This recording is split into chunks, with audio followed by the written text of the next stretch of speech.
الله عليه وسلم وذكر لنا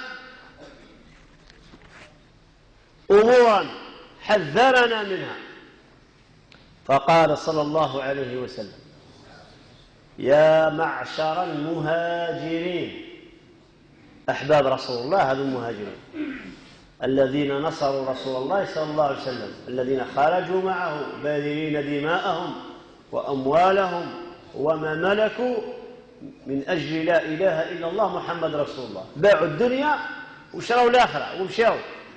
شوف شو يقول لهم النبي صلى الله عليه وسلم.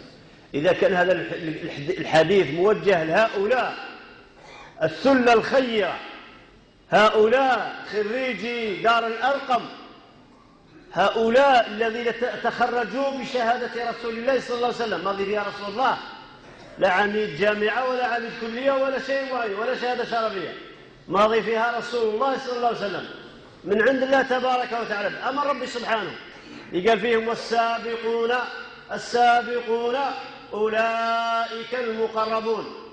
وقال في سورة التوبة: والسابقون الأولون من المهاجرين والأنصار والذين اتبعوهم بإحسان، ماذا؟ رضي الله عنهم ورضوا عنه وأعد لهم جنات تجري تحتها الأنهار، في سورة التوبة.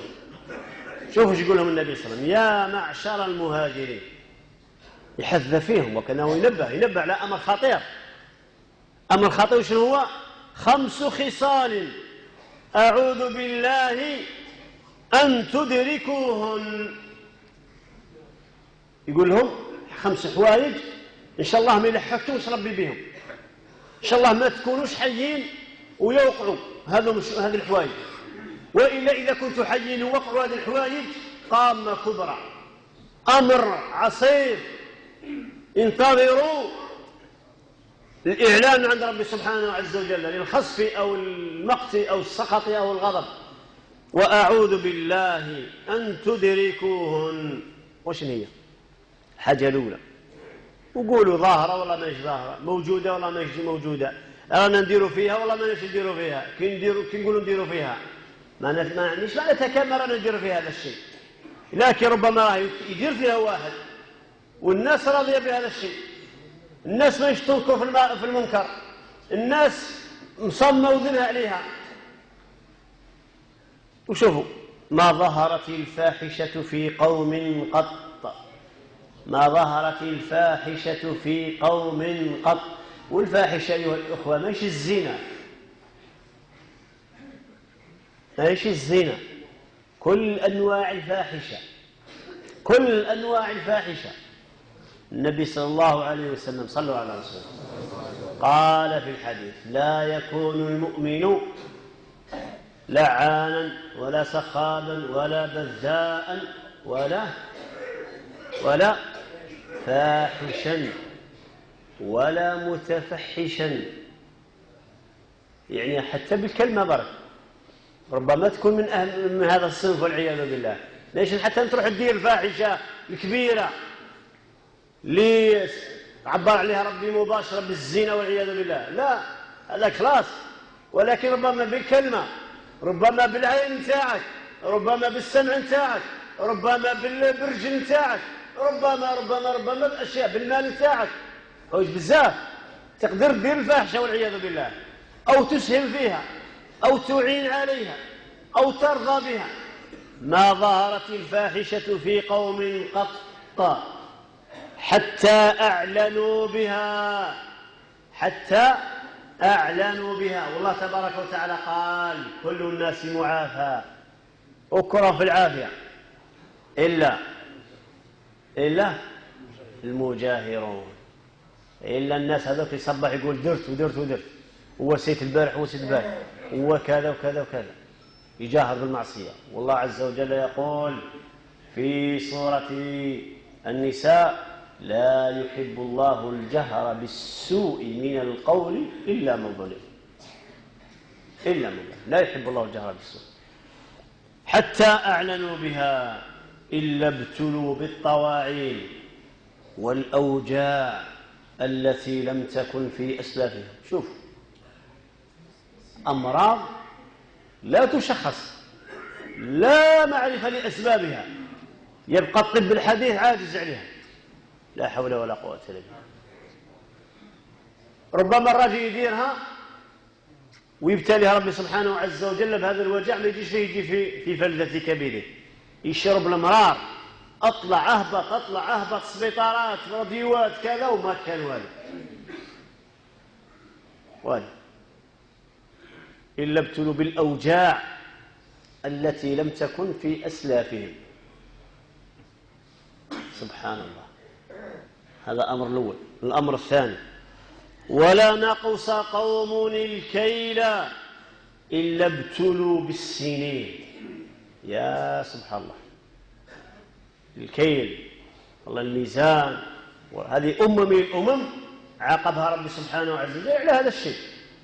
أمة شعيب عليه السلام: ويا قوم أوفوا الكيل والميزان بالقسط ولا تبخسوا الناس أشياءهم ولا تعثوا في الأرض مفسدين بقية الله خير لكم إن كنتم مؤمنين. أوفوا الكيل والميزان ولا تكونوا من المخسرين وزنوا بالقسطاس المستقيم ولا تبخسوا الناس أشياءهم ولا تعثوا في الأرض مفسدين واتقوا الذي خلقكم والجبلة الأولين. اذكروا الآيات في سورة الأعراف، في كل سورة ربي يحذر. صح هذا البلاء وهذا العقاب جاء قوم شعيب لأنهم كانت في هذه الخصلة. يروح ينزل لك يضرب الميزان هكذا، تشوف الميزان راح هكذا ل2 كيلو وقلت له دير، يقول لك هاي يعني بالزيادة، ولا خبطها طلع الطبسي هذا بتاع الميزان وهبط. صح يحطها بالرجل هكذا تلقاها ناقصة 100 جرام ولا 200 جرام ويقصد مغصوب. ونمد مثال من الواقع ثاني أنا عايشين فيه. بدأ الواحد الناس اللي راه فات عليهم بالخير، زادت السلعة ما زادتش وعنده ستور، السلعة زادت بالفضل. السكر مثال، أزمة السكر في النهارات اللي فاتت زاد السكر.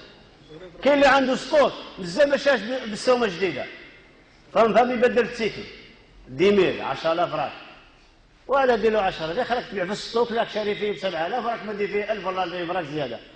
كمل السطوط هذا بالسومة القديمة ويفتح عليك ربي سبحانه بالسومة الجديدة، زيد ل 2000 ولا 3000. الناس راه تعرف صح السطوك تروح تبدل السومة، هذا من المال الحرام، هذا من بخس الناس أشياءهم، هذا من الإفساد في الأرض، وهذا علامة من علامات عدم سقوط المطر. وما نقص قوم الكيل إلا ابتلوا بالسنين. سنوات بدنا نعاهم احنا في القحط والجدب، تجي فترة تاع مطر، هذه كما قال النبي صلى الله عليه وسلم عندها تفسيرها. لا صبت مطر شوية هكذا ولا عندها تفسيرها.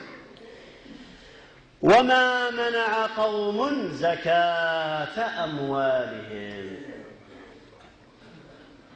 وما منع قوم زكاة أموالهم. الزكاة هذا الركن الركين، هذا الحصن الحصين، هذا أمر رب العالمين اللي قال فيه خذ من أموالهم وأقيموا الصلاة وآتوا الزكاة فإنهم أقاموا الصلاة وآتوا الزكاة فخلوا سبيلهم فإنهم أقاموا الصلاة وآتوا الزكاة فإخوانكم في الدين. آيات كثيرة في القرآن العظيم. الزكاة ربما كاين اللي ماهوش يخرج الزكاة، ماناش نقولوا سين ولا عين فلان ولا فلان، ولكن الأكيد المؤكد أنه كاين ناس ما يخرج الزكاة، أو أن أناس يخرجون الزكاة ولا يضعونها موضعها، يحطوها في بلاصتها اللي قال عليها ربي سبحانه عز وجل، يمدوها بالوجه مثال، والله لا يحسن تقسيمها. الزكاة يمدها عنده مليون يروح يمدوا 10,000 راك 10,000 راك 10,000 راك 100,000 100,000. ايش زكاة؟ هذه ماهيش زكاة. تصبح الناس لا شان عند الحانوت نتاعك، والله عند البيت نتاعك، والله عند اللوزين نتاعك، والله هذه ماهيش زكاة. الزكاة التي فيها معنى على الأقل الغنى ليقدر الإنسان يمشي بها. وما منع قوم زكاة أموالهم إلا منعوا. سبحان الله، يعني الشرط وجواب الشرط. ما تمدش الزكاة ولا لمن الخطاب موجه؟ مش الناس كافة، لأن أكيد مؤكد في الجامع هذا مثال. ربما كاين واحد، كاين زوج، كاين ثلاثة، كاين 10 في مالهم حق اللي هو الزكاة، مش عموم الناس. ولكن عموم الناس هذول ابتلاهم ربي سبحانه عز وجل بمنع القطر من السماء بسبب القلة اللي ما خرجتش زكاتها. وش معناتها؟ خوك هو سبتك، خوك هو مصيبتك، خوك هو بلاك. يا إخوة ندعو لهم خرجوا زكاة أموالكم، الله ربي ينفعنا، هما ربي يبارك لهم في أموالهم. وإحنا اللي ما عندناش مقدار الزكاة نتكلموا على الضعفاء والفقراء وكذا، ربي يحن علينا بالمويها.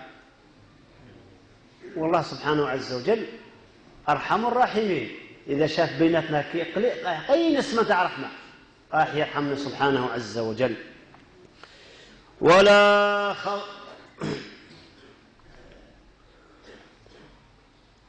ولا خفروا العهد إلا أو العهود، خفروا يعني نقض العهود والمواثيق، إلا سلط الله عليهم عدوا من غيرهم. يا هاكم شايفين الأمة وش راها تعاني، والأمة من شرقها إلى غربها كل يوم هاي 100 القتلى، سكتة الهيه تجي الهيه 100 قتلى. البارح في أندونيسيا جاكرتا، والبارح في اليمن، وقبلها في العراق، وقبلها كذا، وماشية وسوريا وكذا، والأوجاع تاع الأمة كذا. وداعش هذه ولا عندها ولا وكأنها عندها جنحين جبريل عليه السلام، تضرب هنا والهيه، تضرب هنايا وتروط الهيه. داعش هذه ما ناش عارفين كفاهم ما سي لونها. ابتلاء تعيش الأمة هذه، ولا حول ولا قوة إلا بالله. لذلكم أيها الإخوة هذه الأمور وغيرها من الأسباب التي جعلت الله سبحانه عز وجل يقبض، ما نقولش يمنع، يقبض علينا هذه النعم. واعطانا رب سبحانه عز وجل نعم كثيرة ولم نحمده عليها ولم نشكره عليها. عدم شكر النعم بشارة بزوالها، بشارة، لأن ربي قال فبشرهم بعذاب أليم. واحد كي تروح تديله خبر موش مليح راك تبشروا، البشارة تكون بالخبر الزين اللي يفرح اللي يبتهج. ساعة تروح تقول له فلان والله غير تحرقت لك الطاكسي، هذه بشارة، هذه يفرح بها، هذه ليش بشارة؟ ولكن ربي مقتا في هؤلاء قال فبشرهم بعذاب أليم يوم يحمى عليها في نار جهنم فتكوى بها جباههم وجنوبهم وظهورهم هذا ما كنتم لأنفسكم. لذلكم أيها الإخوة على الإنسان أن ينظر في حاله وحال أمته، وينظر في الأسباب التي جعلت الأمة تعيش هذا الأمر وهذه الحال. الله عز وجل في كثير من الآيات يبين لنا بأنه سريع العقاب. إن ربك في آخر سورة الأنعام إن ربك لسريع العقاب، لا سريع العقاب وإنه لغفور رحيم. اختم بها السورة. في سورة الحجر يقول نبئ عبادي أني أنا الغفور الرحيم وأن عذابي هو العذاب الأليم. وفي سورة غافر يقول حميم تنزيل الكتاب من الله العزيز العليم غافر الذنب قابل التوب وبعد شديد العقاب ذي الطول. ذي الطول لا إله إلا هو إليه المصير. وآيات أخرى يقول فيها عز وجل: ولو يعجل الله للناس الشر استعجالهم بالخير لقضي إليهم أجلهم فنذر الذين لا يرجون لقاءنا في طغيانهم يعمهون. ويقول سبحانه: ومن أعرض عن ذكري فإن له معيشة ضنكا. يعيش حياة الضنك والعياذ بالله، حياة الغلاء وحياة الوباء كل حاجة اللي تكره بنادم يلقاها واجدة قدامه. يدخل الحانوت يشعل يديه بالنار، يدخل العيادة يشعل يديه بالنار، يدخل الدار شاعل عليه النار. كثرة المصاريف، كثرة الواجبات، كثرة المسؤوليات. يروح للسوق يلقى هذا الغلاء، يروح كذا يلقى الغلاء، وين يصد؟ أينما ولا وجهه يلقاها. يسب فلان، يسب لي راه مغالي السلعة، راه سب روحه لأنه هو مساهم فيها. يسب لي راه كذا، راه هو مساهم فيها بدرجة أو بأخرى. وين يروح؟ ولذلك النبي صلى الله عليه وسلم بين لنا واحد الحديث عجيب: إن البهائم، هذه الدبايب هذه التي لا عقل لها، التي منحها الله عز وجل شرف عدم التكليف، شرفها ربي سبحانه عز وجل بأن لم يكلفها، أعطاهاش العقل كما احنا مكلفين. إن البهائم لتلعن العصاة من بني آدم. سبت وش؟ يا رب لما منعنا القطر؟ عارفة باللي ما كاش المطر، باللي كاين الذنوب. بنادم هو اللي راه دايرها للركبة، بنادم هو اللي راه دايرها للسماء، هو اللي راه مسخط ربي سبحانه عز وجل. إن البهائم لتلعن العصاة من بني آدم تقول: هذا من شؤم معصية ابن آدم. هذا من شؤم معصية ابن آدم والعياذ بالله. وربك الغفور ذو الرحمة لو يواخذهم بما كسبوا لعجل لهم العذاب بل لهم موعد لن يجدوا من دونه موئلا. لكن أيها الإخوة، احنا يا مؤمنين عندنا حبل يوصلنا بربنا سبحانه عز وجل. كلنا مخطئون، كلنا مقرون بالخطأ لله عز وجل، كبير ولا صغير، ذكر ولا انثى، قاري ولا مش قاري، بالشيء القليل ولا بالشيء الكثير، كلنا واجب علينا أن نلجأ إلى الله بهذا الحال. يا رب ظلمنا أنفسنا وإن لم تغفر لنا وترحمنا لنكونن من الخاسرين. شوف ربي غفور، يقول في الحديث القدسي: عبادي خيري إليكم نازل وشركم إلي صاعد. يعني مقابل يعني عجيب. الخير تاعه هابط علينا، كل واحد عطي له ربي خير نعم. كل واحد هنا عنده خير معين.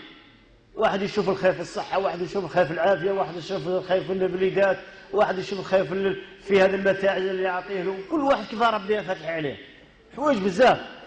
ومقابل هذا واحد عطي له ربي طاكسي خير وضارب فيها سيدي والله كذا تاع لا اله الا الله محمد رسول الله اللي ما تقدرش تهضر اسمه. عاطي له ربي البركات بصح داير بها المعصيه والعياذ بالله. احوال عجيبه. عاطي له ربي المال ولكنه ينفقه فيما لم يوجبه الله تبارك وتعالى. الحلول كاينه ايها الاخوه، باه ربي يعطينا الخير، وباه يعطينا ربي المطر، وباه ينزع لنا البركات ويخرج لنا من الارض الخيرات. الحلول كاينه، نصفه مع ربي. هذا مكان من كان يرجو لقاء الله فليعمل عملا صالحا ولا يشرك بعبادة ربه أحدا. العمل الصالح، صفاء القلوب، صفاء السريرة، البسمة، الفرحة، المودة بيناتنا. ولذلك الله تبارك وتعالى في سورة الجن يقول: وأن لو استقاموا على الطريقة لأسقيناهم ماء غدقا.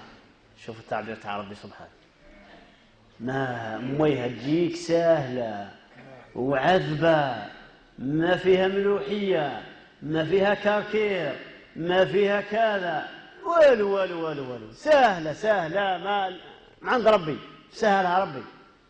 لكن احنا نسهل مع ربي سبحانه، نلجأ إليه بالضعف بالافتقار. يا أيها الناس أنتم الفقراء إلى الله والله هو الغني الحميد. لازم هذا أول حاجة، لازم نعبروا على هذا الشعور تاعنا. ظلمنا أنفسنا كما قلنا، لأسقيناهم ماء غدقا. كاين هذه الكلمة الوحيدة في القرآن، كلمة غدق، وحدها في القرآن الكريم 60 حزب ما كانش إلا هي. ورجعوا للتفسير تاعها وشوفوا المعنى تاعها المليح الزين باي، ينشرح له القلب، حاجة سهلة ما تتعب عليه ما كذا والو والو والو، غدقا سهل ميسر وفيه كل المعاني. ويقول الله تبارك وتعالى في سورة النساء: ولو أنهم أقاموا التوراة والإنجيل، يعني الأمم كامل، هذا الخطاب موجه للأمم كامل، يهود ونصارى ومسلمين. ولو أنهم أقاموا التوراة يعني اليهود المتبعين لشريعة موسى، مش نهضروا على اليهود هذا من اليهودية الصهاينة هذا، لا،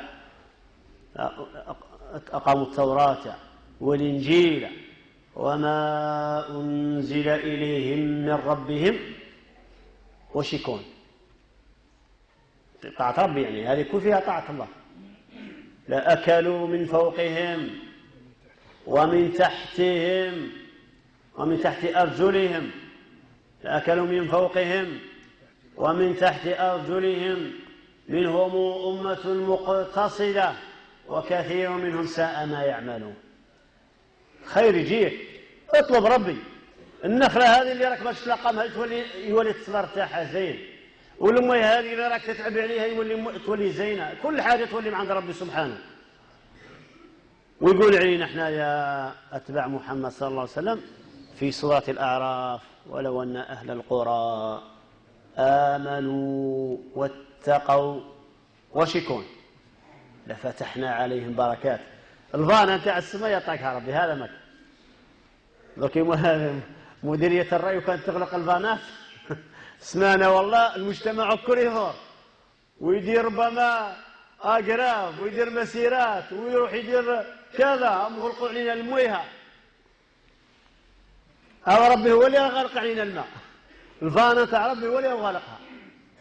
لفتحنا عليهم الفانة تاع السماء هذه اللي يدروا لي كان عندها الماء قضات المويه تاعهم ما كانش، منين يجيب لك الماء؟ يخلقها. أنتم أنزلتموه من المزن أم نحن المنزلون؟ واحد يجيب السماء هذا لا راح. قل رأيتم إذا أصبح ماؤكم غورا، راح دخل في جوف الأرض، والله ما تسدوا لا صولدة ولا شيء، أحفر 100 متر 200 كيلو 10 كيلو ماكش لاقي الماء. فمن يأتيكم بماء معين صافي عذب زلال ربي سبحانه، لأن فتحنا عليه الفانة تاع السماء، ربي يفتحها، هو ينزل. ففتحنا عليه بركات من السماء والأرض هكذا. ثم الدعاء والتوبة والاستغفار. أنا نتكلم على حلول كيف نرجع ربي، كيف نخرج من جموعتنا هذه صافيين وعلاقتنا مليحة مع ربي سبحانه عز وجل. أما يجيب المضطر إذا دعاه. أرانا في حالة الاضطرار أيها الإخوة، بدنا نقولش راه عندك زوج سيتيرنات والله ميتجه حاجة راك معمرها والمها هذا راك تروح تشري السيتيرنا وتجيب. تصور لو أن البواب يشفوا كانش منين يجيك المياه؟